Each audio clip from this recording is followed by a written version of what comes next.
Now we're going to talk about the next piece on the program, the Sailor Moon Fantasy by Carle Wirshba.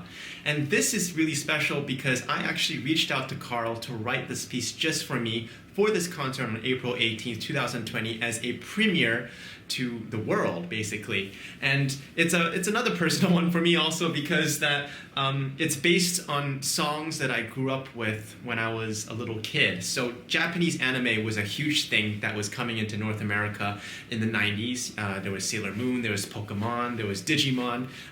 Wonderful stuff, and every time I look at anything that's related to that, I get a little nostalgic. And one thing that I wanted to explore was contemporary music, but in ways that probably are very differently than what we had imagined. I think a lot of the times we think of contemporary music and it's more, kind of like that one stroke on a white canvas kind of thing. But we forget that contemporary music is very much soundtrack music as well. And it's a very powerful one because we're displayed with images at the same time. So I don't know how many of you have watched Sailor Moon, but I certainly grew up with it and definitely was a big thing around my generation of people that were born in the 90s. And I asked Carle, can you make something out of the themes that were originally written for Sailor Moon? And he's like, yeah, I also watched it when I was younger, and let me think of something. So we're gonna have a display of our conversation, a casual conversation about how he just approached writing this piece, and then we're gonna show you about a minute or so of a background preview of what this piece sounds like. So hope you enjoy the Sailor Moon Fantasy and our conversation. Hi everyone, so I'm here with Carle, and I commissioned him to write a piece for the recital that I was supposed to perform back in April. And right now we're having this chance to look behind the scenes and just sort of, dig into your brains a little bit, Carle, of how this whole project came about to begin with, and also just your entire process of getting the ideas that we talked about onto paper, and the kind of thought process and yeah, just how. So first of all, my first question is, when we first talked, how surprised were you when I said that I want to have a theme of anime music put onto the classical violin in the classical context? Surprised a little bit, but more excited than anything. I try to incorporate as much as I can my performers' interests and passions into the piece, because at the end of the day, it is just as much, your piece that it is mine. You're the one that brings it to life and actually adds all the musical elements, right? I just put the notes on the page. So I want it to be about the people that I'm writing it for. And the fact that it was something that I could relate to also was just a happy coincidence, in my opinion, because I also like watched the Sailor Moon series growing up.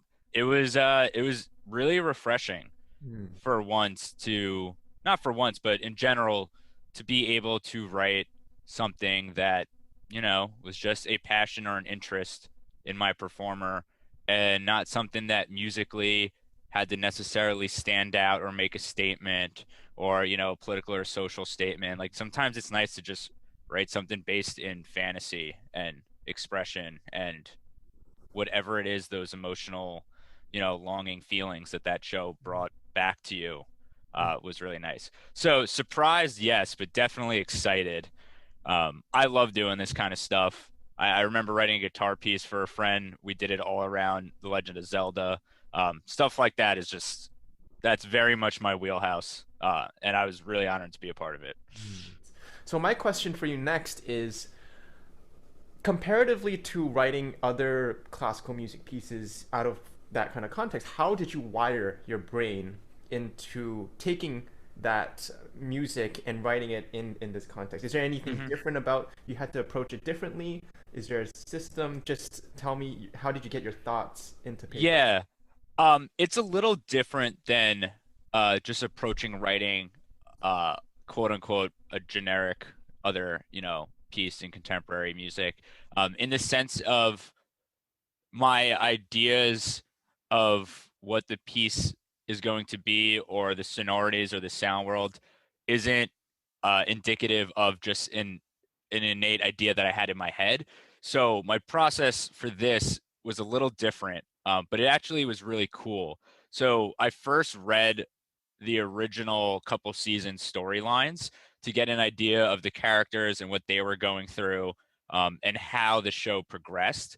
And then I kind of dived a little into the overall structure that the show is really developed around. I knew I wanted each movement to be about a specific sailor because that sailor had very specific character traits that was embodied through the planet they were named after. So in that sense it is very classical, right? Because it has these kind of deep um, assimilations, like Holst the planets and all these other composers that have used mythological or other extra musical ideologies to kind of structure their music. I got a sense already of um, the style of writing, and what I found so amazing was you still grasped that epicness, which I find is so prominent in so many animes, especially the Japanese animes, because Mm-hmm. they're so very different than Western cartoons. Because I think Western cartoons tend to be geared towards a certain age group that's under 10, I would say, Mm-hmm. whereas anime they're meant for the wide audience, and actually, if anything, probably recommend it over 12 because there's Yeah, some very serious themes in it and maturity. And I find that there's always that epicness in that music. I hope it's pushed you just a little bit. I didn't want to make it too bad. Definitely, I definitely. want it playable to say the least, but Yeah, yeah. I yeah, mean, we're gonna continue this process of going back yeah. and forth. So, without further ado, here's a little clip of just of the first variation, just to give you a little bit of the sound scope of how this piece is gonna unfold. All right. Thanks, Carl, for making time to talk to me. Absolutely. Thank you so much.